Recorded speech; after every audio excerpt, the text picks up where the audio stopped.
How you doing, guys? This is Roscoe from Micstand, and this is Micstand podcast episode 3. We did record this one over Skype, so there is a little bit of background noise that you can hear. I've tried to compress it as much as I possibly can, and the audio is, I think, pretty good considering how much noise there was in the background. I've had to edit it a little bit just to cut out some things that were a bit more intense than I wanted it to be. But the podcast is perfectly audible. You may just hear the odd car go in the background and stuff, and nothing that will affect your enjoyment of the podcast. So, yeah, enjoy.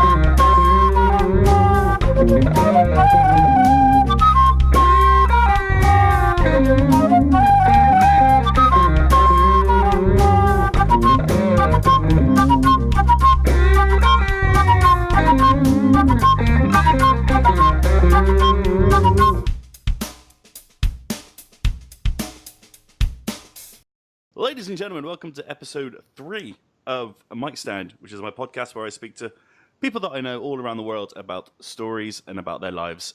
This week, I am joined by someone I met nearly 12 bloody years ago, which seems absolutely crazy now thinking about it. But there we go. Mr. Phil Reilly. Hello! How you doing, sir? Hello, aka DJ Funkie. DJ Funkie, that's how I know you. Yeah, I've had to bury him now, though. He's gone.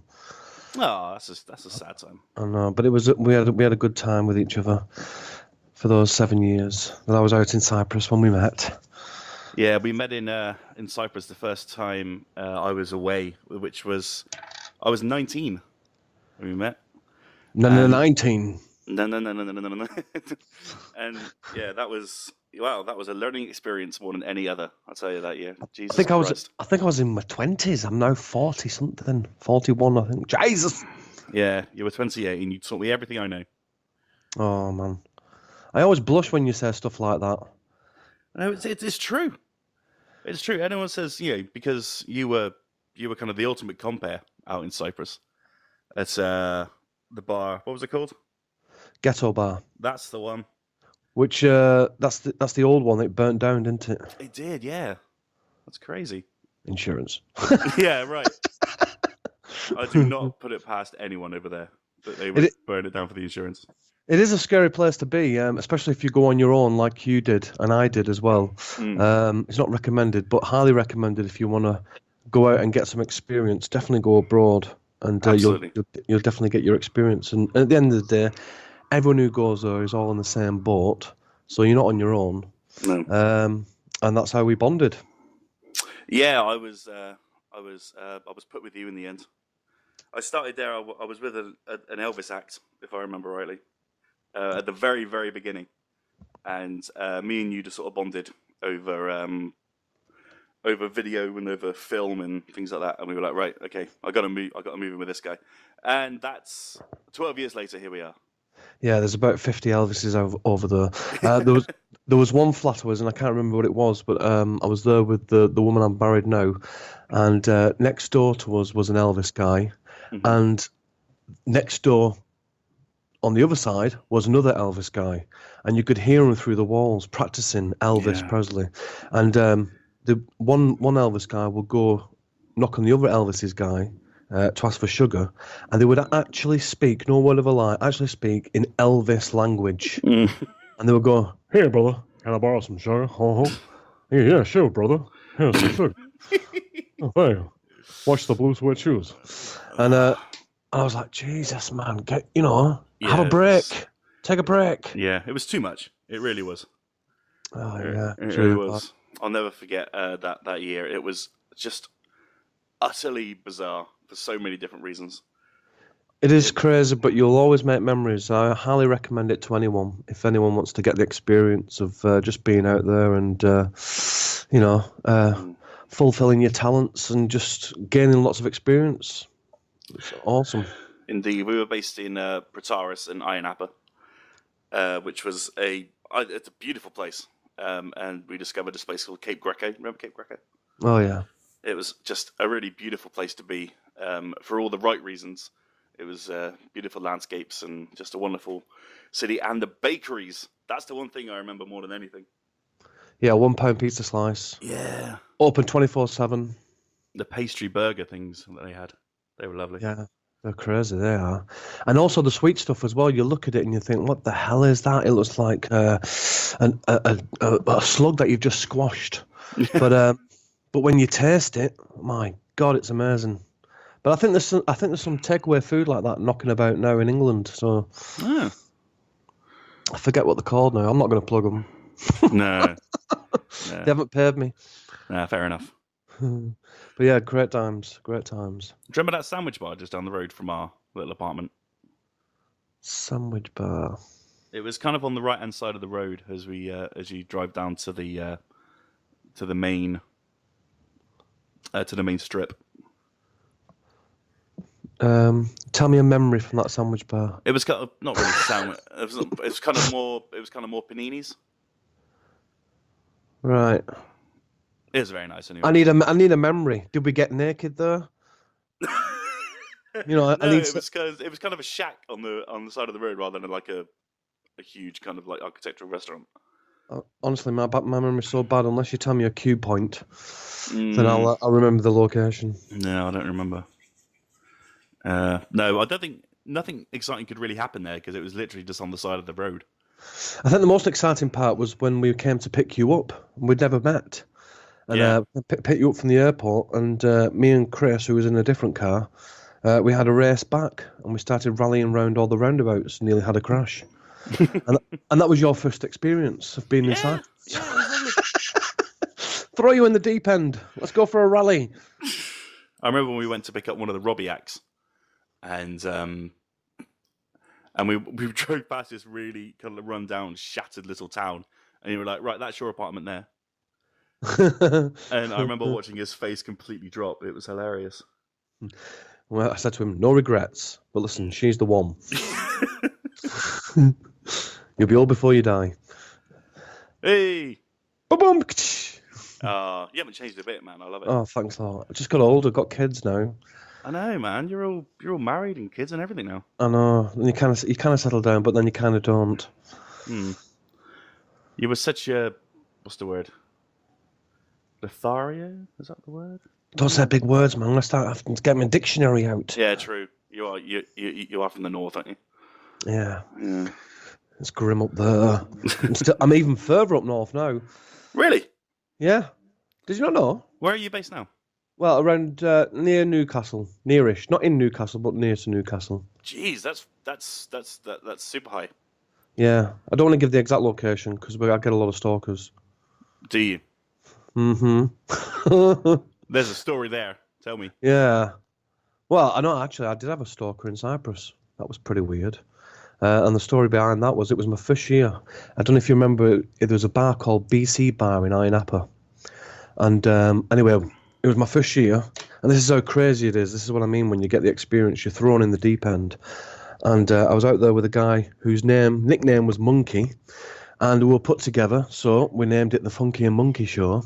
Sure. And it was karaoke, and he was the DJ, and I was the comper. And so, yeah, it's set around like Stonehenge, BC, before Christ. And all we've got on us is nothing but like a tiger underpants, is the only way I can describe it. And we're barefooted, we've got nothing on top, we're young, we're all sweaty, we look gorgeous, right? And yeah, it was great, and we were swinging from ropes into the audience. It was crazy, and there was after the bar, we'd always go out and chill out. But like I said, because you've been sweating and stuff, we'd go back to the apartment, have a shower, get ready, go clubbing. This is like 1:30 a.m. And as I went outside, there was a girl sat on the doorstep of my apartment, and I went, "Can I help you?" and she went, "Just want to know where you're going." I was like, "I'm going clubbing." And she went, "Oh, right." I thought it was just proper awkward, proper weird, and I was like, "What the hell?" I know a lot of people are probably thinking right now, "Well, why didn't you take her?" It was just dead weird. It was. Sure. I'm not one of them. I mean, I'm not one of them blokes that will just properly take advantage, especially when someone's sat outside your doorstep. Mm-hmm. You just alarm bells start ringing. So I just walked ahead of her, and I could see that she was following us. And being out there for a while, you get to know everyone who works out there. That's another thing when you're out in places like Cyprus. You get to know the workers from the tourists. And these doormen, when I approached the doorman, I just says, "Here, there's this girl who's stalking us, don't let her in." So yeah, they didn't let her in. I know that's cruel, but it was just proper weird. That's it. That's the story, really. I love that story. That story is fantastic.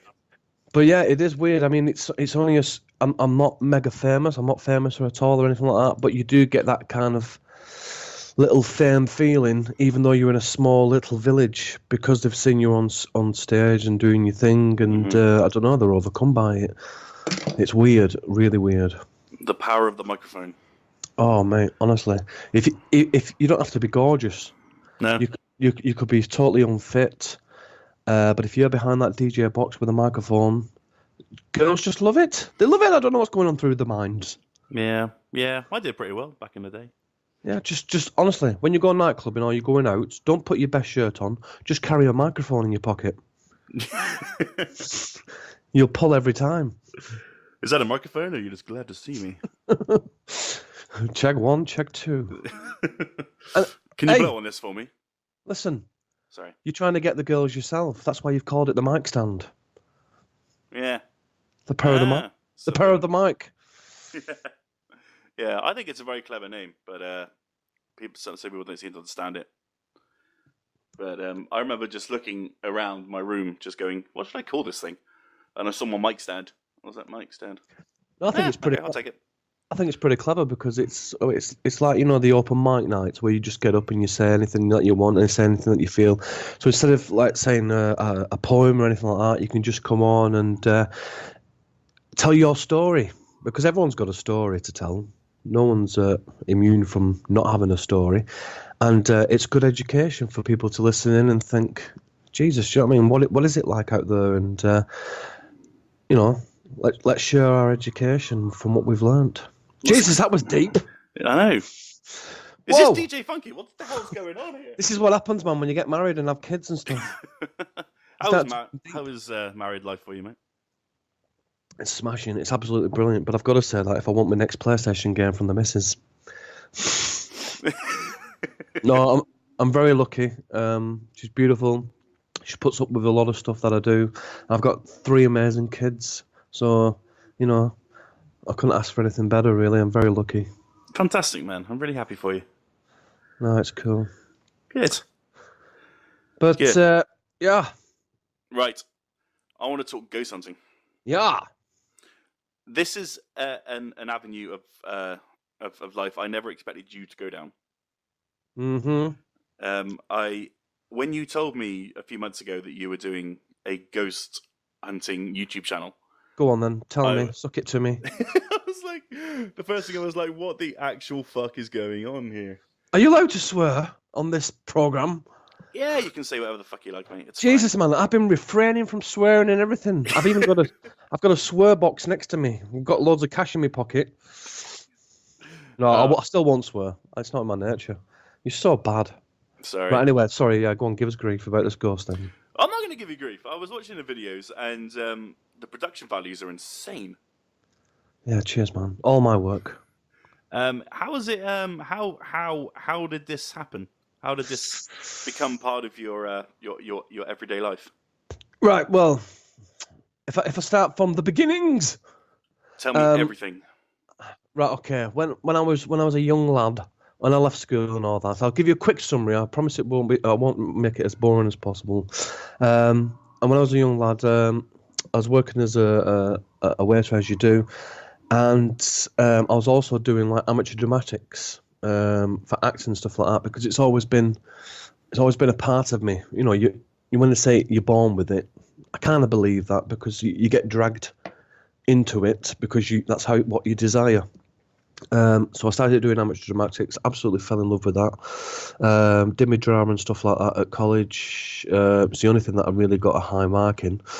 And when I was a waiter, I got an opportunity to go down south to Northampton.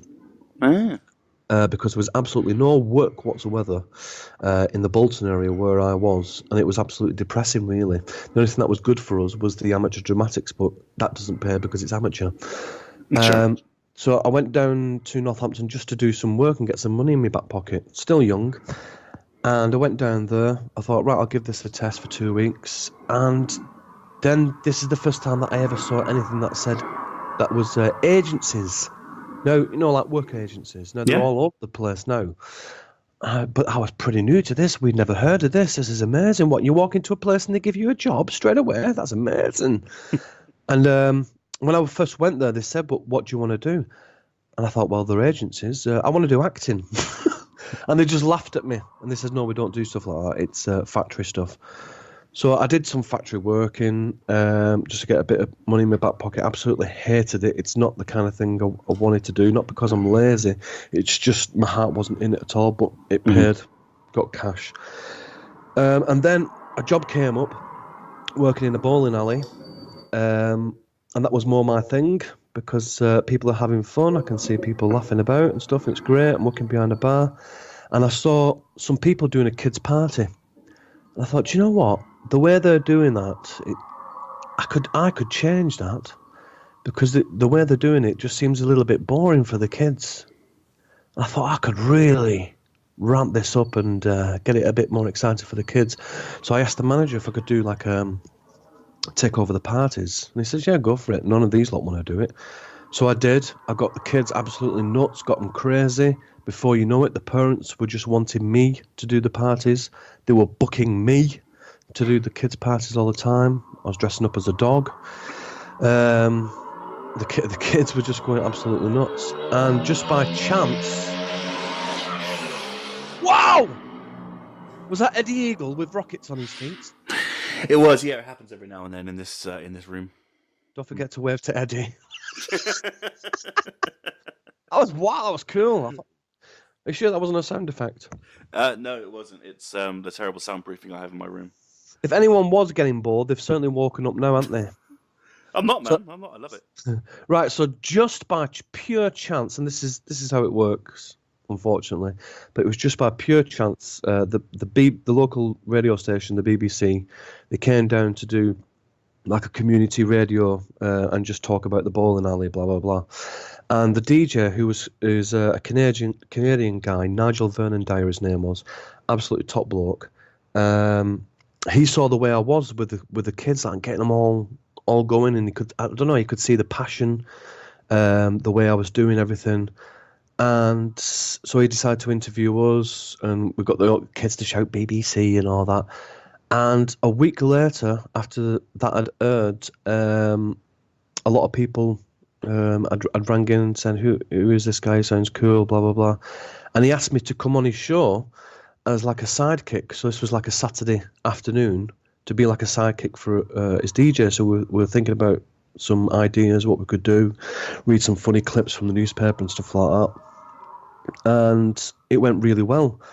So I ended up jacking my job in at the bowling alley, and I did a year at the BBC in Northampton, working alongside him. And the guy that was taking our phone calls, here's a name drop, was a guy called Michael Underwood. Oh! Yes. You don't know who that is? Who was that? He's a children's presenter. He won a competition on the BBC. Oh, yes, I know the guy. In fact, when he won the competition, we were in the radio at the time because I remember him telling me that he'd won this competition, become a kids' TV presenter. But yeah, he was taking our phone calls. Really top bloke, nice bloke. He's done well for himself. No jealousy whatsoever. No, I can't tell. But this is the thing, you see. Again, being in the right place at the right time. You've got to go and try and be in the right place at the right time. Unfortunately, so much talent that gets wasted for not being in the right place at the right time. Yeah, I know the feeling. But anyway, I did that radio, and from that radio, I then went on to start DJing in pubs because people knew who I was from the radio station. And I was just DJing, and then a guy asked me, "Hey mate, we're short for karaoke. Can you please do a karaoke night?"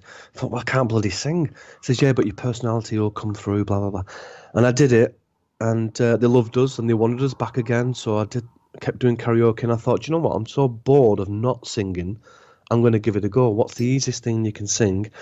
So I decided to just do a bit of Boyzone because it's pretty easy, isn't it? Doing words and all that. And so yeah, I did that, and then you start getting bored of doing Boyzone, so you start looking for other songs to sing, and then that's how it happened. Before I knew it, I was singing, and because you sing and sing and sing. I mean, I'm not a professional singer, but I can. I'm pretty sure I can hold a note, Ross. Yeah, you certainly can, especially "Don't Wish It Away." Guess that's why they call it Blue Sweat Shoes. Guess that's why they call it the blues. That's the song. Whenever I hear it, I think of you. Oh, thank you, man. Cheers. Sorry, man. But yeah, I can hold a note-ish, and it's just through doing lots and lots of karaoke gigs that you've basically got your practice in, and that's all it is. It's practice, practice, practice. I reckon anyone can sing. If you can talk, you can sing. Mm-hmm. Do you know what I mean? Absolutely. Anyone can do it.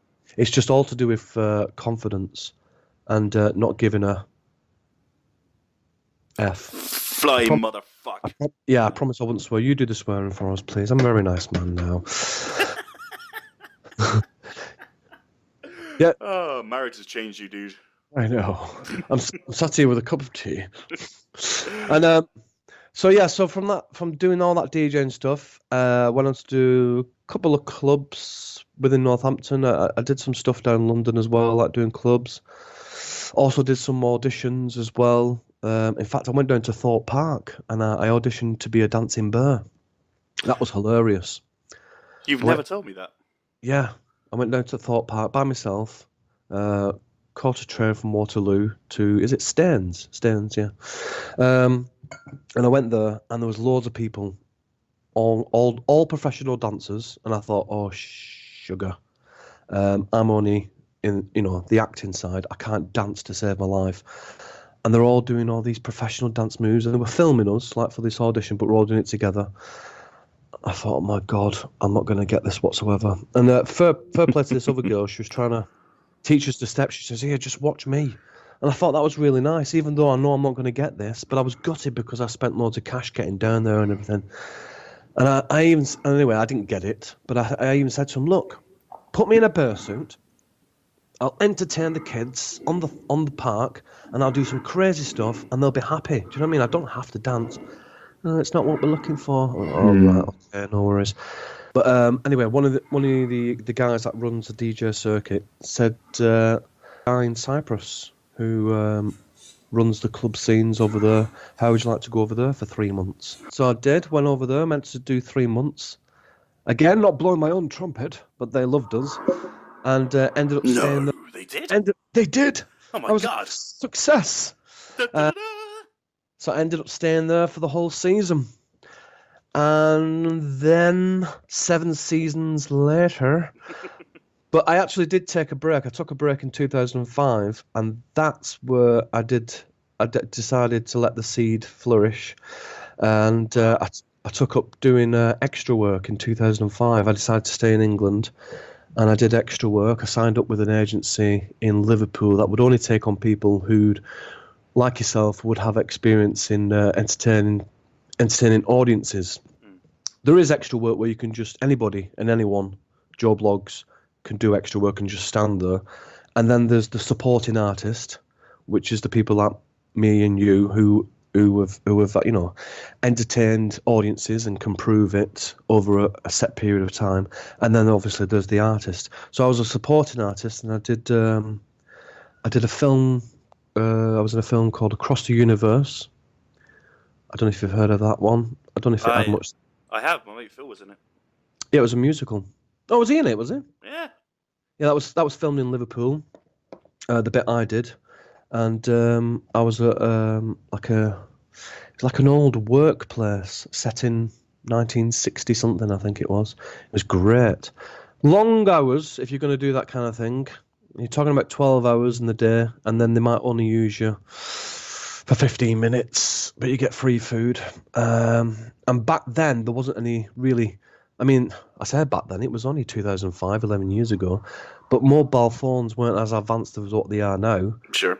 And so people were bringing their own DVD players, and we'd all huddle round their DVD players watching films while we were waiting to go and be called.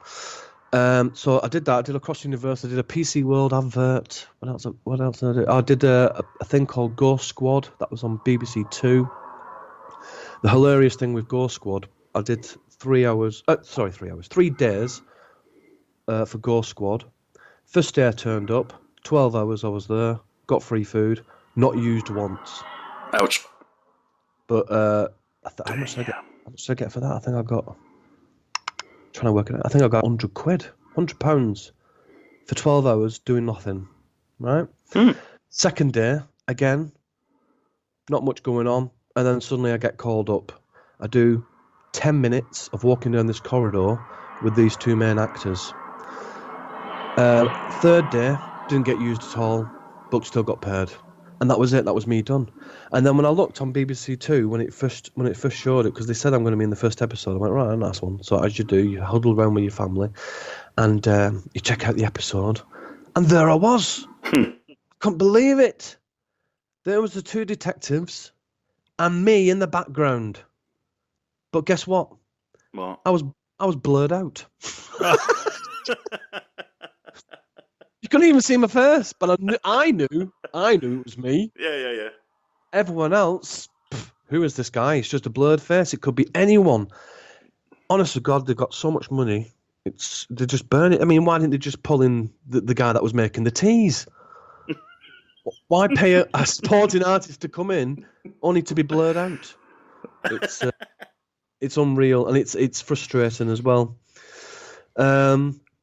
Because the money's great, but obviously you're there because you want to get noticed a little bit. You know what I mean? Mm-hmm. So I did that Ghost Squad. Oh God, what I always seem to play coppers. I was also in a thing called Bradford Riots. I think I saw that. I don't. Oh yeah, I think I've seen clips of it, but I haven't actually seen it. I think you may have shown it to me at one point. I saw you in it, standing as a copper. Yeah, I was a riot copper against the Asians, and it was an Asian director as well, and it was really weird. He turned around to me and says, "Right, there's an Asian guy in the corner. I want you to pick him up, and you can edit this bit out if it's not suitable." But he said to me, "I want you to pick up this guy, and grab hold of him by the neck, by the scruff of the collar, and say, 'Get up, you packy bastard.'"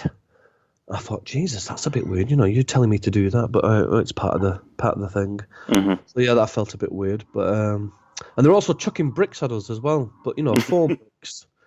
But some of them, again, Joe Blogg's extra guys, decided it'd be funny to pick up real bricks and chuck it at us. Oh. So they had to stop that as well. But that was great. Very cold. Filmed in November. Freezing. But this is the things that you have to put up with if you want to do this kind of thing. And it is long day, long travelling. I can't think of... Oh, I was also in Dinotopia as well. At Pinewood Studios. That was filmed at Pinewood Studios. That was great. The set was absolutely amazing. That blew me away. The set. It was filmed at night time, and there was flames coming out the towers and all that. That sounds awesome. Eddie! Slow down, Eddie! Yes. What? Did you not hear that guy go past then? Did you not hear Eddie? I just heard you. Mate. I have hardcore headphones in right now. I can't really hear anything. Well, I think everybody heard that. That was definitely Eddie. How could you not hear it? It's happening where you are. This incredibly sensitive microphone picks up an awful lot. If no one's fallen asleep yet. So I did all that. Oh, I was in. That's it. I was in. I did Emmerdale as well. Of course, isn't that the rite of passage for most most jobbing actors? I was in a wheelchair. a hospital scene, which was quite funny. That was filmed at Yorkshire Television, in the offices of Yorkshire Television, and they convert the offices into a hospital ward. It's quite cool. Nice. And Corrie as well. I did Corrie about 3 times, and I think there's one on YouTube with a clip of me in YouTube, but there was a boxing match, and honest to God, I really don't watch Corrie, but is it Les Batter's Misses or something like that? I have no idea. Yeah, she took a shine for us anyway, and the whole boxing match. The joke was these 2 butcher guys who were having a fight, meant to be having a fight, but never had a fight in the end. The whole crowd kicked off instead. That was the joke. Okay. But yeah, that was experience as well. I'd love to get back into that because acting is my first love, but I've never actually gone back to it since then. Because then I went back to Cyprus, and then met the woman I'm married to now. Came back to England, just started a family, and as you start a family, you start to think, I need to start being a bit more serious now, get a bit more money in. So I did a job as a delivery driver for 5 years with the odd DJing work, just to get the money in, because you've got responsibilities now and stuff. Mm. And then I thought, you know what? I know I can do it. I'm a DJ. I'm going to take the plunge and go self-employed and set up my own mobile disco business. A lot of money you've got to raise for that, and a bit scary when you're used to your 9 to 5 working for the man. But I did it, and it's been pretty reasonable, successful. I think I'm on I think it's either the 3rd or the 4th year now. Oh yeah, 4th year this year of doing my own setup. So how do we lead on to ghosts? Well, how long is this podcast for? I don't know the top. Oh my God! Let me take a slurp of my tea. Why you laugh? Hang on. What was the question? The question was, how did you start ghost hunting? Yeah, don't ask me another question. Jesus. Well, I was in Corrie for 3 times, and then I met a ghost. Oh, that's good. Right. So, ghosts. I've always loved filming, always loved messing around with the camera and stuff like that. Yes. And just experimenting with the camera and stuff like that, I think it's absolutely brilliant. A little bit sad. Maybe people think, you should get a life. But that's just the creative side of me, and I enjoy it as a hobby. Mm-hmm. And I've just self-taught myself doing loads of editing and stuff like that, and watching a lot of YouTube videos, especially now because there's just so many of them. If you want education, just go to those YouTube videos. Just go to YouTube, yeah. There's so many great guys on there now as well that know what they're talking about. But yeah, just started being creative from doing the camera work.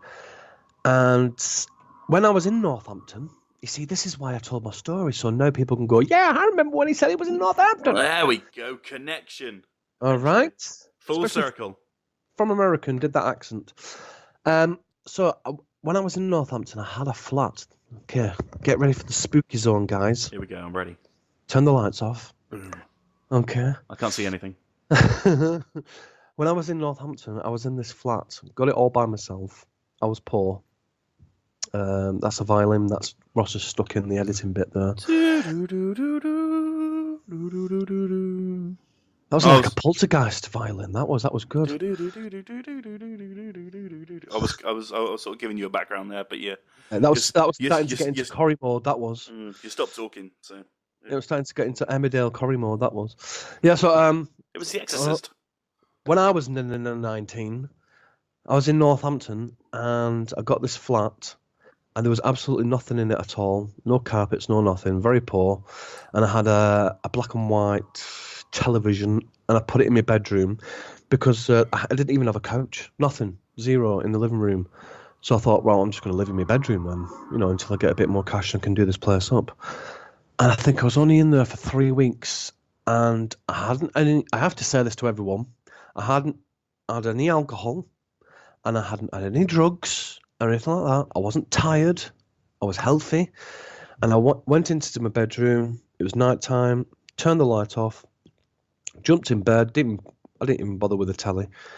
And within 5 minutes of closing my eyes, I then heard this. Oh no! I felt this hand on my leg. Creepy, right? And I thought, oh, I'm going into a dream here. This is a nice dream. It's a woman on my hand, on my leg. This is going to be one of those dreams. Great. And then I felt a grip on my leg. And straight away I thought, my God, that's a man's hand. And for whatever reason, I couldn't open my eyes. It felt like I was paralyzed. I couldn't open my eyes and nothing to even look. And in my mind, because everyone's got a mind's voice, in my mind's voice, I shouted, you better get the off now. And as soon as I said that, it released its hand, and then a laughter started, but it was like a high pitched laughter. So it was going hee, and it was going higher and higher and higher, and then like a crash of cymbals happened. Everyone thinks I'm absolutely nuts right now, but I'm telling you the truth. This is how it was. And I opened my eyes, and as soon as I opened my eyes, the room was lit up, but not very bright. It was like a grey lampshade was on. So yeah, very grey looking, but not very bright. But obviously brighter than when it was pitch black. And in front of me, with the hand on the portable television, was a shadow of a figure. Now I'm presuming it was a man, because I couldn't see any It's just man features, but it was just a shadow. So if you were to turn the light on and you put your shadow against the wall, that's how it looked, but 3D, because it was out of the wall and it was standing in the middle of the room. What? There was no face whatsoever. It was just a shadow with its hand on the television, and it was bending down as though it was looking at me. And I crapped myself. And I just looked, and again I was still paralysed, but my eyes were open, and it must have happened for about 1 second. And then it didn't just disappear. The light that I was on about, the grey light, then started to dim, but like a fading dim, like a slow dim, like someone's turning it down on a dimmer. And it slowly went back to pitch black. Now, pitch black, what people might think, Jesus, this is pitch black, this is proper scary. But as soon as it went to that pitch black, I got an overwhelming sense of being safe again. I'm no longer afraid. The dark is my friend, because this is how it was when I went to bed. Everything just felt normal again. But my heart was beating. I had to get up. I had to turn the lights on. I didn't get much sleep that night. And that was proper weird. Again, is it drug related? No, because I didn't take any drugs. It wasn't alcohol. Wasn't lack of sleep or anything like that. So I'm still open-minded. I still question it. I question it every time I think about it. I don't say, that was a ghost. I just think, what could that have been? Is there a scientific reason why I thought of that, or why I hallucinated maybe, or was it paranormal? You know what I mean? Mm-hmm. And a week or two later, I had a friend come over, and I think by this point I'd managed to get a sofa, and he slept on the sofa. slowly catch the sofa, and I went to bed, and he was on the sofa. I think we had a bit of a sesh on the PS1 at the time. Nice. Bit of FIFA, and before I jumped into bed, I had this overwhelming feeling to go and check on my friend. I thought, I better go and check on... His name was Steve. I said, I better go and check on Steve, see if he's all right. I thought, what am I doing? I'm 19 years old, you know what I mean? He's a grown man. Why do I need to go in there and check how he's doing? That was a bit weird to think that. So I just went back to bed. Anyway, I woke up the next day. He said, mate, he goes, what was that last night? I went, what are you on about? He goes, I could hear heavy breathing near the front room door. Now, I hadn't told him about this shadow thing, at all because I thought that was just a little bit crazy. And he said he could hear heavy breathing and it was getting closer and closer and closer to him. I said, well, why didn't you open your eyes? Because I was crapping it. He goes, and then the heavy breathing then went away. That was his story. How long have we got? Right. Yeah, crack on, man. Crack on. This is awesome. Yeah, that was very scary, and I just thought, what if I'd listened to myself and I'd gone into that front room to check on him? What would I have seen, if anything? You know what I mean? Yeah. Because what was that at that point that he experienced this? I'm not sure. And then I decided to tell him about this shadow thing. It was a couple of years later. I'd left Northampton, and something came on ITV about shadow people, and I'd never really looked into it about shadow people and stuff like that. And then when they did this thing on ITV, he rang me up. He said, "Mate, check out ITV. They're doing this thing about shadow people." He goes, "I just thought about you and what the story that you told me." And I watched it. I thought, God, so it's not just me then. Some other people have experienced it as well. But again, I still question it. The mind is an amazing thing. The brain is an amazing thing. You know, they say we only use 10% of it. What's that other 10%? And is the brain capable of making these hallucinations, or is it something real? The only other two. So yeah, this is how I got into ghosts and paranormal. And the only other two weird things to happen to me was what you could only describe as premonitions. And I've only had two of them in my lifetime. And the thing with premonitions is if you have a premonition, you've got to tell someone about it. Or if you've had a dream or something like that and it's so vivid that you can even remember it, you know, a couple of hours into the morning or whatever time you get up, tell someone about it. Because if you don't, and it happens, and you tell someone, "Oh yeah, I dreamt this," they're not going to believe you because it's already happened. Do you know what I mean? So it's very important that you tell someone. Anyway, I had this weird premonition because I was when I was in Northampton, my mate was a big Watford fan, and he asked me to go down to Watford and watch a game with him. So I thought, hell, why not? Let's do it. And I just had this weird premonition the night before that. The game was going to be cancelled. There was going to be something to do with the crowd. There was going to be a big fight, or something. Something was going to prevent us from going to this game. Something major, and my mind was a bit weary about it. I told my mate first thing in the morning, and he was like, "Oh right, let's hope nothing happens." So anyway, we went to proceed to go to the match. En route, his uncle was driving the car, and on the motorway, we have a crash, and we smash into the front of a lorry because he broke too soon because I think he went into someone as well, and then someone came into the back of us as well. There was no injuries on our part, just the front and the back was smashed in. We got out, no scratches, totally lucky.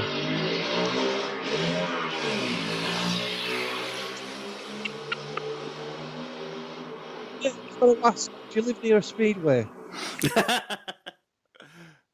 It's that same dude, isn't it? He knows we're doing this podcast. I think so. So yeah, no injuries. We got out, and we never actually managed to get to the game. And it was him that turned around to me and went, "Mate, your premonition." I went, "Yeah, no, but I thought it was something to do with the crowd." He goes, "Yeah, but you still said there's something weird about today, you know, that the match is going to be cancelled, and look what's happened." So yeah, that was weird. It wasn't pinpoint, but it was still a little bit weird. That is weird. And you came out completely unscathed. Yeah, lucky. And the next one, this is going to blow your mind because it absolutely blew my mind. And we're back in Cyprus now, and I don't know if I'd already met you. I'm not sure. What year did you go over? I want to say 2006. I was 19, so it would be 2006. Really? Yeah, I believe so. I thought it was earlier than that. Okay, anyway. Yeah, so I wouldn't have met you then. I think this was about 2003. I was so lucky enough to be resident of this massive villa in Prataris. Do you know en route Prataris to Ayia Napa, that the scenic route? Yes. Because there's two ways, isn't there, to go into Mm-hmm. Ayia Napa? There's the town way, or you can go the scenic route, and the scenic route is along the coast. Anyway, just as you're leaving Prataris, if you look up to your right, there's big farm fields. There's about 9 villas up there, and I was lucky enough to be in one of them, a massive mansion of a villa. And what it was, the guy that was looking after DJs like Brandon Block and Alex P and stuff like that, he was a promoter, and he was zipping about different islands, Falaraki, the Greece area, and Ibiza, and coming back to Cyprus. So he would sometimes spend all his time on one island or just jet about. Anyway, he spent most of his time on different Greek islands, and he said to me, "You can rent this place out, look after it. As long as it's being looked after, that's fine." So I had all this to myself, this big, massive villa. Honest to God, Ross, you would have loved it. We would have been kings. It even had a guest house as well, which I didn't have access to. There was a yacht on the driveway, right? Nice. And there was my own private swimming pool as well.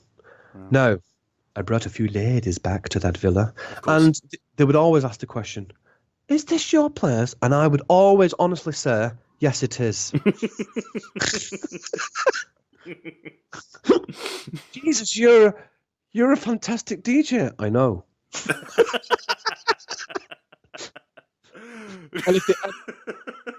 Why, yes, I am. Hopefully they'll never listen to this podcast and they'll think, "You bastard, I was cheated."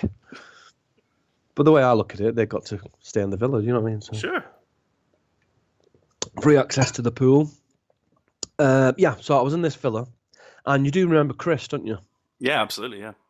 Right, Australian Cypriot, and anyway, me and him used to go to the beach all the time in the morning, and he'd come round. I'd always leave my patio window ajar just for Chris, and he came in, let himself in, went upstairs. I had one of these vivid dreams. So as soon as he woke me up, he says, "Oh mate, let's go to the beach, mate. Let's go to the beach." And I went, "Okay." Sounds just like him. I've got to tell you this. I've got to tell you this dream. Okay, mate. No, he knew I was crazy, and he was crazy.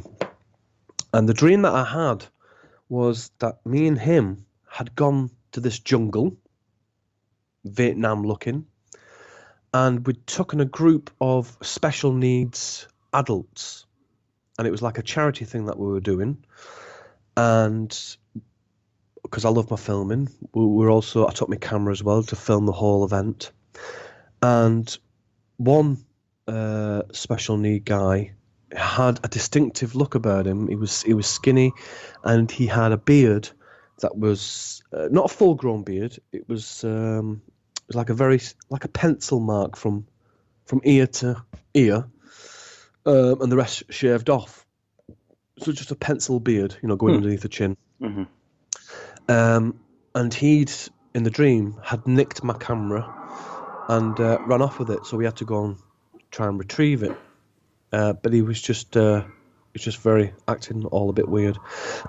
Anyway, he said that was the dream, basically. And Chris went, "Yeah, that is weird, mate. So, should we go to the beach?" So I thought, "Yeah, okay, let's go to the beach. Yeah, let's go to the beach." Now, it was either March or it was either October, because as you know, in March or October, it's the quiet season. Yes. And there's nothing much going on. There's not much tourists. And the only reason I say this is because when after a full day of doing our activities and stuff, we went into the ghetto bar in Prataris, and we went to have a drink there. And it must have been the beginning or the end of the season, because I wasn't actually working. So I was just sat there, and there was only a handful of us in there, local workers. And we were just quietly having our brandy and coke, or whatever we were drinking at the time. And in walks this bloke. Now, I've told you the story, but a lot of things have happened in the day that we've totally forgot about this dream now. And in walks this bloke with a pencil-marked beard. Skinny looking, okay? Acting a little bit weird. Standing there, waving his arms about. It sounds strange me telling you this now, but me and Chris, you know what me and Chris are like. We looked at him, we thought, hey up, look who's just walked in. And this young lad was just standing there, and he was just moving his body, and he was waving his arms about. And like Wayne, who was behind the bar as well, like looked and thought, this is hilarious. And I said to Chris, I goes, we've got to invite him over to our table. There's no one here. Let's just invite the lad. Let's, have a chat with him. So he sat down. He was, as it happens, he was from Scandinavian country, I think Finland or something, I'm guessing. And he sat down. I says, yeah, he's on holiday and stuff like that. And then he stood up again, starts waving his arms about. I goes, mate, I said, what are you doing? He says, can you not see the spots on the ceiling? Can you not see the spots on the carpet? I thought, this guy is on drugs. He's proper off it. I says, look, we're doing karaoke, tomorrow night at a place called the Western Star. I don't know if you've ever done a gig there, have you? Possibly, yeah. It rings a bell. Western Star. Country and Western looking. So we said to him, just come along because you're on your Todd. Do you know? We're a friendly bunch. Just come down and we'll sort drinks out for you. Blah blah blah. We'll give you a good holiday because that's what we're about. We're entertainers. We like welcoming people, even if they are off the tits. And he says, yeah, cool, man, cool, yeah. I says, also we're doing a bit of filming tomorrow as well, because we're going to film the event. Like we want to try and make some sort of documentary, which we never got round to doing a documentary of our life being in Cyprus. And he went, yeah, cool. I says, well, you're a bit of a character. We'll film you as well. I went, yeah, okay, yeah. Anyway, it's time to leave, and he asked us, can I take him back to his hotel because it was further down. As you're going in towards Ayia Napa, a couple of hotels down there, as you know. And I had a van at the time, a rusty van, but I thought, hey, it's me and Chris. We're strong lads. If he tries anything, we can handle it. So we jumped into the van, and we're driving along, and I passed the entrance towards his hotel. And he shouts, oh, mate, you missed it, turn around. So we turn around. I go, well, where is it then? He goes, where that sign is there. I went, what sign? He goes, the sign where it says jungle. There was a sign saying to the jungle, right? And it was a kids' jungle park. Shit. Like where you have these balls where you play area, Yeah. But they called it the jungle park. And I went, oh, okay. So I turned right, and as soon as I turned right, something then clicked with Chris from what he remembered from me telling him about it in that morning. And he went, mate, as Chris does, shouts out really loud, put the brakes on. I thought, fucking hell, what? Have I just run over fucking a rabbit or something? What's going on? He went, mate, jungle, special needs, camera. And I went, ah! And I mean, oh God. I mean, that was just amazing. And anyway, we dropped him off, and me and Chris, 20 fags later, it was just amazing. But I said to Chris, I was buzzing because I said, if I had never told you about that this morning, it would never have been believable. Mm-hmm. But my question is, nothing really bad happened. Nothing did happen. We weren't in any danger. Why have a premonition about those 3 key points? It was just absolutely surreal. That's amazing. It wasn't a coincidence. It all happened that particular night. Yeah. Just really, really weird. But only 2 experiences doing premonitions like that. But if anyone's into that stuff and they do have vivid dreams, honest to God, tell somebody. Just ring up somebody, say, look, you might think I'm a little bit crazy, but here was my dream today, blah, blah, blah. And you can share the experience together if it should happen. Anyway, ghosts. Keep it an hour. Said at the beginning. Keep it an hour. 55 minutes later. Yeah, it's all right, man. We've got all the time in the world. I don't think I've ever had a premonition like that before. My dreams tend to consist of. A last dream I remember having was I was running a record label with Carlton from the Fresh Prince of Bel-Air. You're joking me. Nah, true story. Right, well, my name drop's just been blown out of the water by your name drop. Yeah, I mean, it was a dream. It didn't really happen. But yeah, we'll dream. Oh, pay more attention, Phil. Right, Will Smith was acting up, and so I dropped him, and and Alfonso arranged to have me taken out by a hitman. And was you taken out? I was. That's when I woke up. Ah. You put a gun to your head and it gives you a slight jolt subconsciously. Was the trigger pulled? I believe so. Yeah, the same thing. Really? The same thing is like when you're falling or something in a dream, and it just wakes you up. They say the point of impact, whether it be a gun or you hit the ground, it says it never happens because you wake up before then. I definitely remember the sound of a weapon. Yeah. Whether or not it was that one, I'm not sure. It could have just been my alarm. I don't fucking know. Yeah. But no, I don't think I've ever had a premonition. I do remember reading stories about like paranormal things and people being able to tell sort of things that may or may not happen in the future. I think a lot of science fiction is based around that, but it's interesting to hear two instances from one person, especially in that regard, because it's just crazy, man. That second story is insane. Yeah, that's a true story. You can ask Chris about that. But there is things that you can kind of work out. You can kind of sift through it.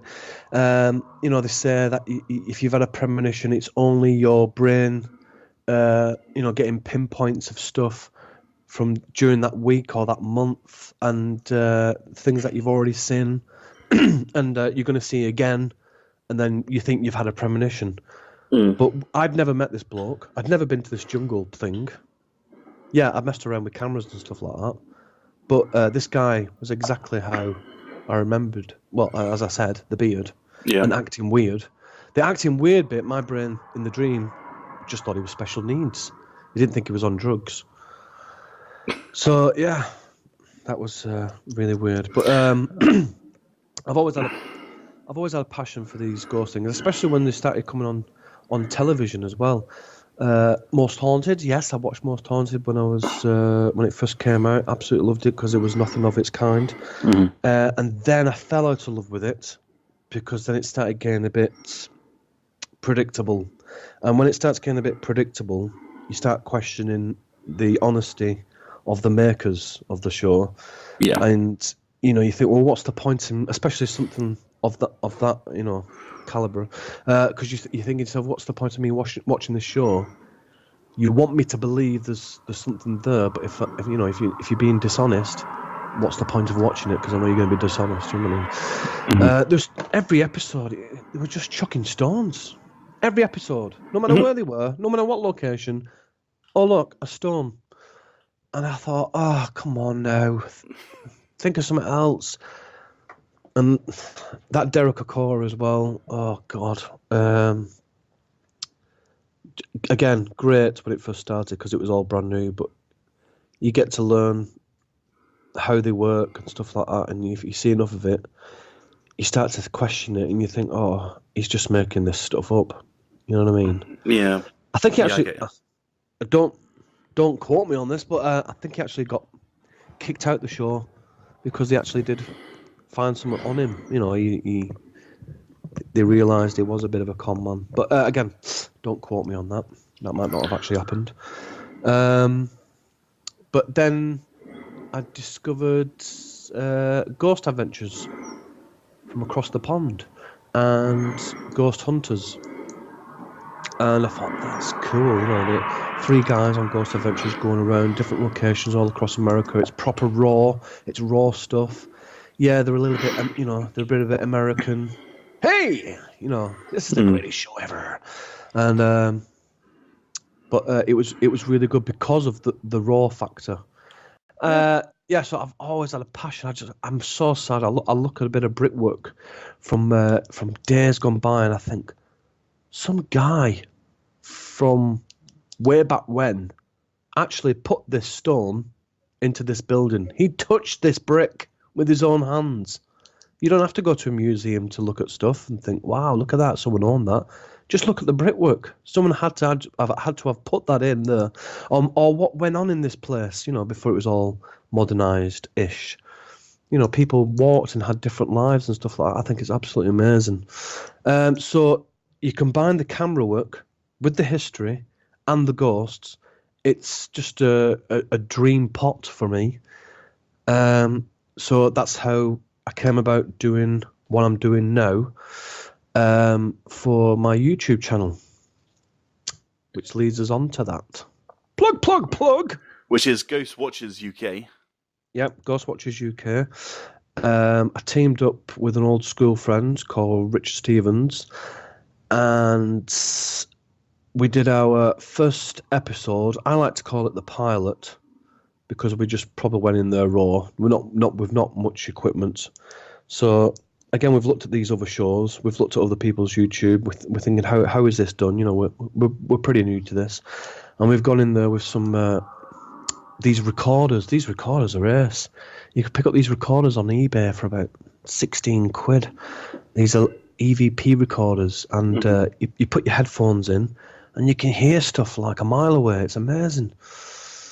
But as soon as someone sneezes, that's it. Your ears are blown off. Or if you sneeze yourself. Oh yeah, I've had that experience. But yeah, they're amazing. And so we're using stuff like that. And our first episode was a place called Stocksbridge Bypass, which was in Sheffield. And it's been done before by ITV. Remember Strange But True with Michael Aspel? I don't know if you're too young for that. No, I do remember that. Yeah, I remember it. You do? Right, okay, well, they went there, and there's this thing about there's a monk on the bridge, and there's children that dance around this pylon. So we thought, right, we'll go there for our first episode. It's a free location. We don't have to pay for anything. It's outside. We'll just, do some calling out, whatever. So we were doing filming there, and I did my camera angles and stuff like that, and trying to make it look all interesting and stuff. And the girl that was with us, Chrissy, she took some pictures, and me and Chrissy saw someone near the pylon, but I looked and I thought, it looks like an animal, like a horse or a cow or something like that's come down the field near this pylon.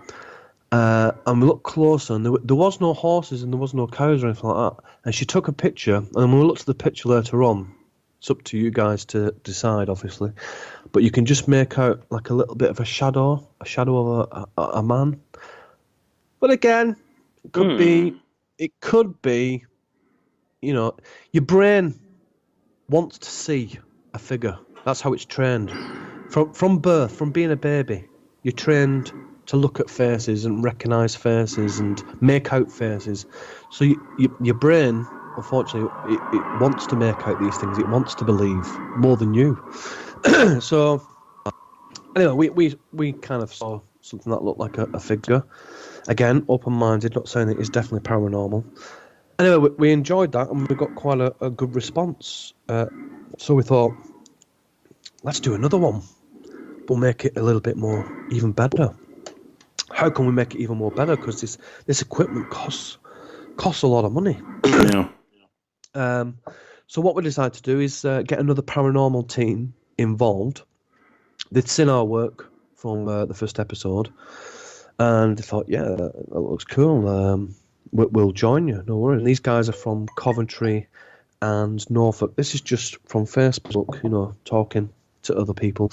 And they joined us, and thankfully, they weren't nutters. They were absolutely brilliant. We clicked with them straight away. When you just click with someone, it was absolutely brilliant, especially if we're doing something like what we were doing. And we got invited to go to this disused railway place in Chapeltown, which is half of the railway. You know, like a railway station. Half Yes. of the railway station is converted into a house, and there's a little old dear that lives there, and the family that we went, this little family there, and we went to go and see them, and they were absolutely brilliant. They laid on sandwiches for us. They were so welcoming, and they gave us interviews and everything like that. They was absolutely brilliant. And this is another recommendation. If you are going to go into ghost hunting and stuff like that, always get permission. The guys can just say no, but if you don't get permission, you're going to be trespassing, and trespassing's illegal. Yes, and yes, it is. You know, you might think, well, I sod that, but hey, you're putting your video on YouTube. YouTube is available to everyone worldwide. You know, to see that what you're doing is illegal, and you will be prosecuted. You know what I mean? You're just killing yourself, really. So just get permission, and that's what we did. We emailed these guys. We asked for permission. Surprise, surprise! They were more than welcoming. They were very interested in what we wanted to do. I mean, we said that we wanted, especially, to talk about the history of the place, because we see this as a hidden gem, and we need to shout out about the history of this location, because it's not anywhere. The story's not been told. And again, I love, like yourself, telling stories and let people's stories be told. Give it a voice. So they said, yeah, cool. And so there you go. You know, you send an email and you get a yes. So you may just surprise yourself with these places. So yeah, we went in there and they were very welcoming, and we got this team up from up south, from down south, and they had all the equipment and stuff like that. They had CCTVs, they had all these night vision cameras and stuff like that, and they set it all up. And oh my God, this is where then I start getting a paranormal experience. Our batteries were being drained. I know it's an old cliche, but our batteries were being drained. What? Their equipment was being drained in this one particular room. Nothing was being recorded. No cameras were being recorded or anything like that. And we were just talking to the owner of the site in this particular room. It's a waiting room. And we heard a child's voice say, I'll try and do the best impression as possible. It said, hello, like that, but in a child's voice. Hello. I don't sound like an old woman when I do that, but it was a child's voice. Did his phone go off as well? No. But we all went, what the? No, there is, because this is a disused railway, well, part of it is, there is wildlife that has took residency at the place, and there's a couple of owls in there apparently. So one of our team is a skeptic, and they said, it was probably just an owl. I thought, an owl, really? Daytime? It sounded like a child to me. Say hello. And even the guy who's named Andy, who's the grandson of the guy that owns it, he turned around and went, I've never heard anything like that before, and we've come here all our lives. So then we think, is it connected to us? Is it something to do with this place? But we're so gutted because we weren't recording. Right. And then within 10 minutes of that, people had left this particular room, and it was just me and Chrissy in this particular room, and we heard the child's voice again, and it went, hello, hello, like that. I thought, my God. And even this girl, Chrissy, this is the one who's a skeptic, she even then thought, yeah, that was a bit weird. But anyway, from this episode, I don't want to spoil it for everyone, because you can go and watch it on YouTube, youtube.com/ghostwatchersuk. And this one's called Chapeltown Railway. But I had a paranormal experience in one of the waiting rooms. It was a gentleman's waiting room, and I just had my headphones on, and I was telling everyone to be quiet because you got feet shuffling and stuff like that. Again, I'm using this DVR EVP, which amplifies everything. And it was just really silent, no noise whatsoever. And then clear as day through my headphones, because no one else could hear it, I heard the word Philip, like that. Oh, through no. my headphones. I got up and I swore big time. I had to stop what I was doing. I played it back, and they could hear it clear as day. And I even slowed it down when I got back to editing, and it's like Philip, definitely clear, saying my name. That was proper weird. And then we went into the forest as well. Don't want to give too many spoilers away, but we went into the forest, which is adjourned to this railway, because it's all forest now. There's no railway lines, which makes it even more of a great spooky location. Sure. Especially for scenic camera work. And we went into the forests, and it was about half 2:00 in the morning, and we're just nearly finishing up in the forest. And I thought, right, let's all be silent. I'm going to do a whistle call. Now, we hadn't heard anything all night.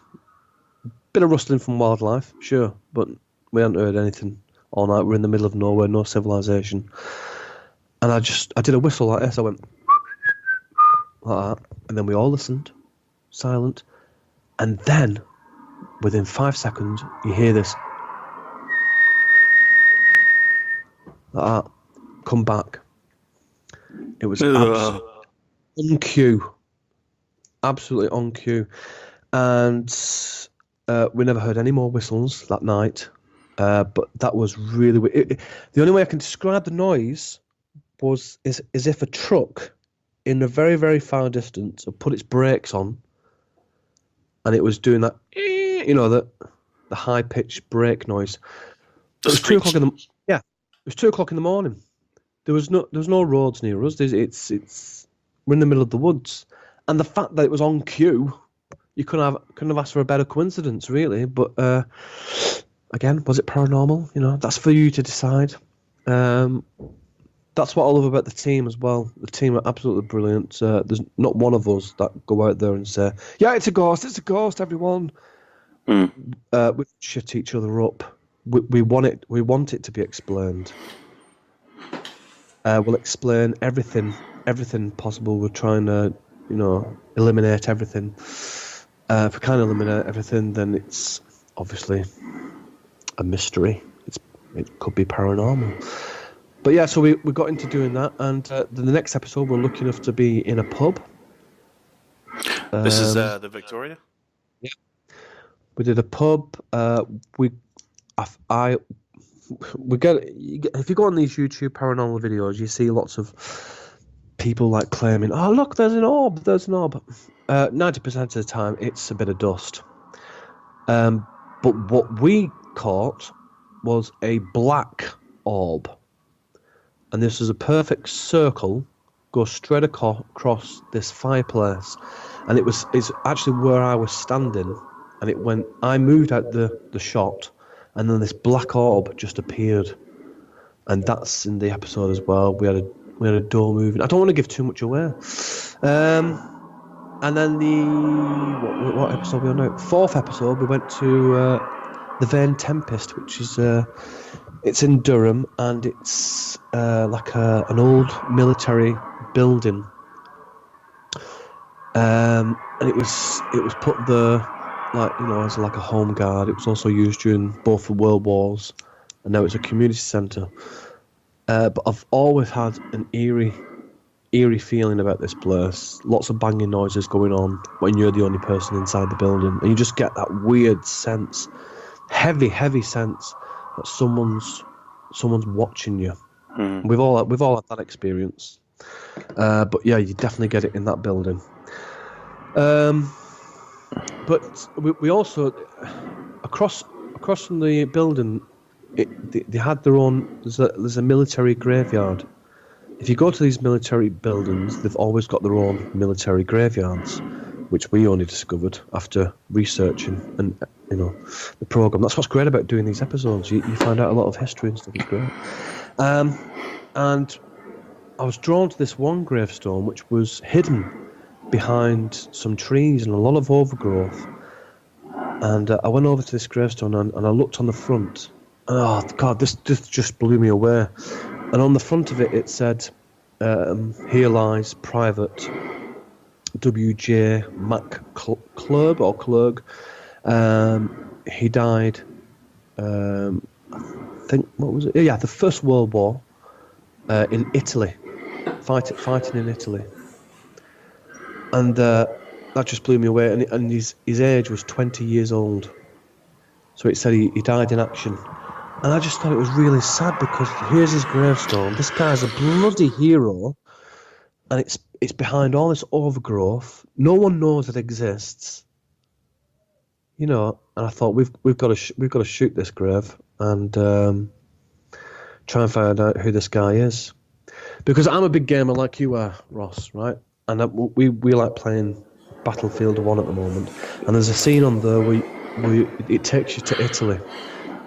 Yes. And it was around about this point, because I did a research on this soldier, that scene from Battlefield 1 is where he would have actually have been based, thereabouts. So that was a little bit weird. So it's like when you're playing the game, I'm just constantly thinking of this soldier, I know it's hyped up, it's a game, but still, very scary. It's safer to play the game than it is in real life. Yes, it is. Yeah, so for his grave to be in all that overgrowth, it just touched me. I just thought that's really sad. It should be glorified, This guy's died so that we can do these podcasts and live a nice social life and be thankful for where we are now. So yeah, we decided to research and film that gravestone and do a little bit of a story segment on him. And then carried on with the ghost section as well. So yeah. I'm currently 3 episodes in, and I wanted the production, the editing, everything is really good. It's definitely an easy watch. It's very entertaining. Yeah, there's a few things that I'm still learning about, and that's one of them. Is the biggest one is the audio. So I'm still trying to get my head around the audio. There's a thing that I'm gonna buy. I think it's just gonna cost about £80. It's called T-Max or something like that. Audio is a persistent pain in the ass. Oh man, we've had problems with it. It's just annoying. Excuse me. Hope that didn't come through there, I burped. I'll cut that out. That's fine. So yeah, that was the last episode. That was Vane Tempest. And this year, we've got... Yeah, I was going to ask, what you're 4 episodes in now. Is there episode 5 in the works? Well, the problem we've got, right, everyone's got lives. Oh. And we're not paid to do this full time, unfortunately. So Netflix, if you are listening, give us a call. But so we've all got lives and stuff like that, so we all have to work around each other and stuff like that. And these locations, they know that we exist, these paranormal groups, and they take us like suckers. Mm. We want to come and investigate your location. We're non-funded. We don't make any money from this whatsoever. It's a hobby. We love doing it. We love to showcase your history and all that. It benefits you as well as us. Yeah, no worries. £500. Are you thinking, what? Come on, man. We're not a business. So what a lot of these paranormal groups have started doing is, selling tickets to 20 people just to try and cover the costs of getting the venue. But then some people have took it even further and charging them like £50 to get in, and then they do it as a business. And then then you think, well, no, it's just a business. It's no longer we're out finding ghosts. So yeah, there's that horrible side to it as well. So yeah, it's very hard to get locations if people don't approach you. I wish there was, maybe there is. I wish there was like something that we could find, like a map of these amazing places, even derelict places or abandoned places where we can get permission and investigate these areas if there has been some haunted rumours, or even people if they've had. This is one that we haven't done, which I'd love to do. If someone is really, really, honestly having paranormal events at the home and they want us to come in, I don't think we can cure it, but we can definitely document it, and I'd love to do something like that as well. We have no fear. We just go in, do it, because that's what we want to document, try and find some sort of evidence, and you guys can make your minds up. But locations for this year, we've kind of got 2 in the air at the moment. One of them is could be an airfield in Norfolk, Again, war related. And the one that we're definitely doing, I can't say the location yet, Ross, because we don't want nutters coming down. I understand. But I can tell you what it looks like. It's in Manchester. Manchester's a big place, Yes. so we're safe there. And it's a colliery. Yeah. So we've got miners and stuff like that, and great scenic place for shooting and stuff like that. I've recently bought a drone. Yes, I've seen your work. Yeah, so I'm taking my camera work a step further. That's proper damaged my wallet, but hey ho.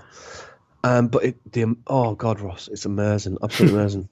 I mean, you can buy these £50 drones and stuff like that. Mm. Oh, you're gonna end up crashing it. It's not the same thing. I mean, with this one, this is a DJI Phantom, and the DJI range is just absolutely mind blowing. It's brilliant. And this isn't the top of the range one. It's a Phantom 3 standard, but it still takes amazing footage and what the actual machine can do, as in safety features. It returns to your location. It's all GPS. It can hover without you touching the controls. It'll stay there because it's all GPS related. You can tell it to do things. You can program waypoints, where it to go, and all that without even touching the controls. All operated by your phone if you want to. It's just an awesome piece of kit, but a very scary piece of kit, because when it goes up in the air and you see all that money flying about in the air, it's basically just like it's like sending 2 PlayStation 4s up in the air and going, "Oh look, isn't that nice?" But at the same time, you're thinking, "Holy crap! If that falls now or something malfunctions, goodbye." So it's scary at the same time. Mm. Yeah, Phil's not being paid to say this. He genuinely believes it. Yeah, I'm not sponsored by DJI, but I'd like to be. DJI, if you're listening, do get in contact. Yeah, this is another thing about YouTube as well, with the YouTube channel. Can you get paid off YouTube? You can get paid off YouTube, but it's not enough. It's not enough to pay your way. You need a mighty number of views in order to do that. Yeah, what pays your way is if you're really obviously you've got passion. You've got passion for this channel. That's why you set it up in the first place, whatever it may be. But you get what you get is not the money. It's the sponsorship. So I don't know. We're doing Ghost. So if we get sponsored by a particular company that makes Ghost equipment, they're not necessarily going to give us cash, but they might say, "Here, use this on your channel, but just give us a mention as well," and we get free equipment. Are you aware of a thing called Patreon? I'm not. I'm always learning. I've heard of is it Indigo? Indiegogo. Indiegogo, yeah. But I mean, we're talking about crowdfunding, aren't we?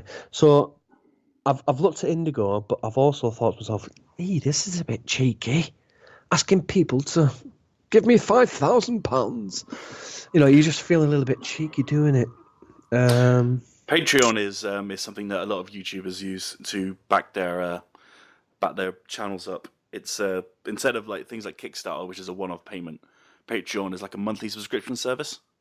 So you can set the price. So even if it's like if 300 people give you £1 a month, you'll get £300 ish, minus what Patreon take, and you can use that to fund videos.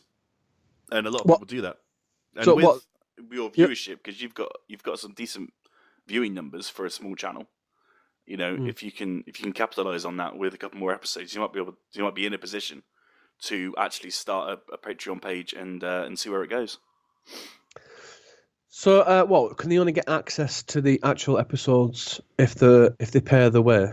No. I mean, that's completely up to you. You can do if you pay like £1 a month towards it. Maybe you could do a Patreon exclusive episode that only they can see, or you can sort of create things to give them a reason to give you the money on top of that. But if you want continued episodes, then you need a little bit of cash behind you. And so Patreon's a wonderful thing. I've looked into it myself. I need to build this channel up a lot more first. Yeah, and good luck to you, man. Thanks, man. But it's worth looking into, I think. But it's all good education, and that's what this podcast is all about. You know, this is what Micstand's all about. This is what Ghostwatch is all about. It's education, and learn about things if you want to get into it. Like DJI flying a Phantom. There's loads of videos on YouTube about doing that, and that's helped me out. Some ones that you think waste of time, but there's people on there that know what they're talking about. So yeah, YouTube is awesome. I only wish this stuff had come out when I was younger, because I'd be a millionaire now. If all the stuff like Facebook and all that was out when I was in my teens, it would have been a lot more brilliant, because the technology is just so amazing. You know. I don't know. I'm quite the opposite. I'm very glad that social media wasn't around when I was at school. Ah, yeah, school, yeah. I'm pretty thankful for that. I didn't have the greatest school experience. Yeah. So it's probably better for me that social media kicked in pretty much the same year that I left school, which was a nice a nice thing, because you see some of the stuff that's going around now, and it's crazy. But I guess if you can use it in a more positive way, then that's definitely encouraging. I know it sounds horrible, but I reckon that there should be an age limit when you should be allowed to have a mobile phone. Oh yeah, completely. Yeah, but I suppose I could go on the laptop. But these phones that are going around at school and stuff like that, what do you need a phone for if you're at school? You're meant to be getting educated. Do you know what I mean? Oh man, how old do we sound now? Facebook's not going to educate you. I know, do we know? Don't we sound like granddads, but in a different format? Yeah. Don't take your phone into school. Yeah, they said the same thing, but obviously a different type of thing. When I was at school, all I had was a conker. Yeah, I had marbles. I didn't have none of this bloody Master Systems. These Master Station playthings. Yeah, it's hilarious actually. My dad, I was on PlayStation when I was young, obviously, and my dad totally did not understand it. But I go and visit him now, and he's got a PlayStation 4, and he's playing Fallout Shelter and stuff like that, which is crazy to see. But he enjoys it. Well, that's good. My dad was really into Kinect, on the Xbox. Oh yeah. The technology just sort of blew his mind. Another useful tool for paranormal, apparently. Yeah. What I wanted to ask you about was, go for it. I saw your PlayStation 4 live streams that you did. Mm-hmm. And I joined in on a couple of them on the Playroom. What was that? And are you planning to do more? No, it was just an experiment. PlayStation had given us this gift of being in the Playroom, and you can film yourself in front of everybody, and everyone else can join you inside your living room. So we just thought, let's play around with this, and it's a great tool, but it's just I kind of went away from it. I still think it's a great tool, but it's not used fully.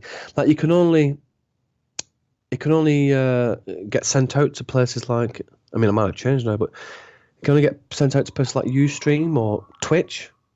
Who? If it was, you can stream to YouTube now. Oh, can it? Mm-hmm. Oh wow, right, okay, we might start using it again then. Hooray!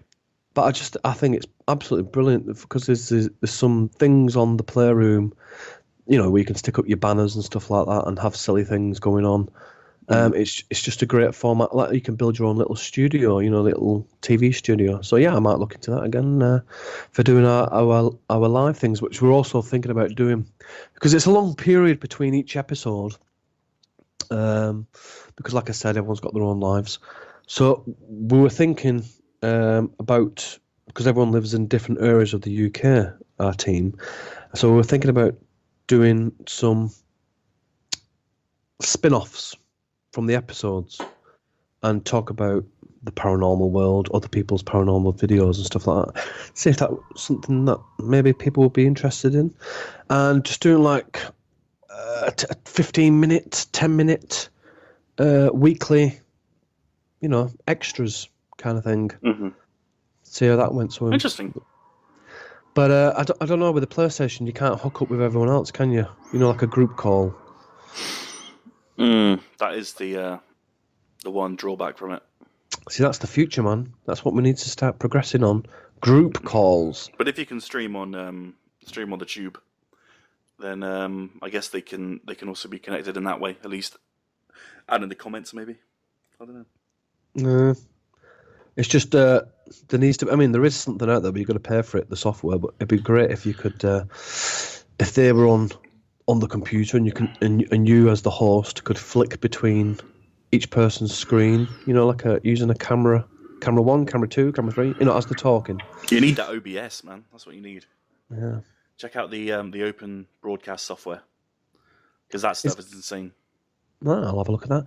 All links, of course. Ross, what we've been talking about today, you are going to put these links in, aren't you? Yes, absolutely. Ghost Watchers UK on YouTube and also Twitter and Facebook as well, I believe.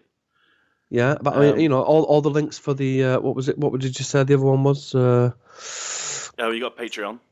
Yeah, we've got crowdfunding, which I'll send over to you.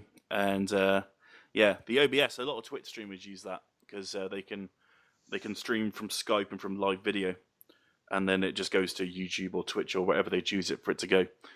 And yeah, I messed around with it for a while, but my internet wasn't really strong enough to stream it properly. But I'm getting fiber in 3 weeks, so hopefully from then I can play around with it a lot more. But you can incorporate Skype, and so if people aren't with you, you can just throw Skype into the actual video, and you know, you set up the screen with different bits of information and different videos and pictures, and you can link to websites, and it all just beams onto a single screen, which people see wherever you're streaming it to. Oh, nice. And it's all free, which is lovely. Nice. Well, if you ever want to set up a spin-off Micstand paranormal this group discussion, weekly discussion, then yeah, let's do it, man. I live in Cardiff now, but I know that my hometown of Taunton in Somerset. No, mate. They're full of paranormal things. Yeah, I know, because I've obviously researching locations and stuff like that. The one place that keeps cropping up is your area for lots of paranormal stuff going on. The same on the other side as well, in Kent. A lot of things going on over there. But yeah, your area is definitely a hotspot. Well, if you're ever there, give me a nod and I'll come straight down. Yep, cool. Well, we'll definitely have to do that. Because I know most haunted came to Taunton once. I spit in their face. And they hit the museum, I believe. Which is mean? quite weird. They crashed into the museum. They did. They literally started throwing stones at the museum. It was a bit of a crisis for a couple of days. What? They crashed a car into the museum? No, they didn't actually crash a car into the museum. Oh, right, okay. I've got this Hollywood scene now in my head. Derek O'Cora flips his car, goes smashing through the window. The museum explodes. Oh no, that would be terrible. Taunton Museum's awesome. It's a free day out just to go around and play with muskets. It's great. See, museum's ace. I took my kids to a museum in Newcastle called Discovery Museum, and it was totally free. I felt really bad for not paying. It was that good. Honest to God, it was ace. But these museums now are not like what, you know, especially me when I was a youngster, it was very boring and a bit dull. Now it's all interaction and get your hands wet and, you know, experiment with your eyesights and stuff like that. It's awesome. Brilliant. So yeah, more of them for the museums. Absolutely. I was like, well, man, thank you very much indeed. This has been a very awesome podcast. I've thoroughly enjoyed it. Before I go, I'd like to big you up as well, Ross, because you're always bigging me up. Oh, Ross is a very talented musician. Always kept us happy on his guitar, even though it was some weird songs playing, but always kept us happy. Very talented guy. And I even told one of our agents that he was very, very talented, could play the guitar like better than Bruce Springsteen. He was a Jimi Hendrix of the Cypress. And this guy went, really? And then Ross looked at me and went, really? But yeah, I got you the gig, didn't I? You did. But yeah, absolutely top bloke. And I wish you all the success, Ross, in everything that you do, mate. Thanks, man. You deserve. I wouldn't have been a holiday hotel park entertainer for 12 years without you. I'm sending you a man hug. And yeah, you. I say you taught me. I probably stole plenty of shit from you, but you know. It's all right. It's fine. As long as you copyrighted my name, that's fine. Copyright DJ Funkie. Whenever I say hello on stage. Yeah, hello, DJ Funkie. Trademark. Follow my Twitter. But yeah. I hope people enjoyed this podcast. Are they? Can they comment and stuff like that? And, absolutely, yeah. Micstand is of course available on YouTube in video/audio form. It's also available on iTunes, where you can leave reviews and ratings and things like that. Ratings and reviews really, really help on iTunes. So if anyone want to say nice things, then please do. iTunes algorithm is all about reviews and ratings, so the more the merrier. That would be fantastic. And there's also on this little site called Mixcloud, which is a free podcast hosting service, which I'm abusing a lot for this. So you can comment on there as well. So there's plenty of places to go. You can follow me on Twitter on @MicStandFilm. And you can follow Ghostwatchers UK, I think, is the Twitter for for Phil's YouTube channel. And you can also check it out on Facebook as well. Whew. Okay, I think that's everything. Yeah, Ghostwatchers UK. Just type that in, it'll come up on the Google search. Yeah, cool. Well, thanks for having us, man. Thanks, man. And until next time, everyone, goodbye.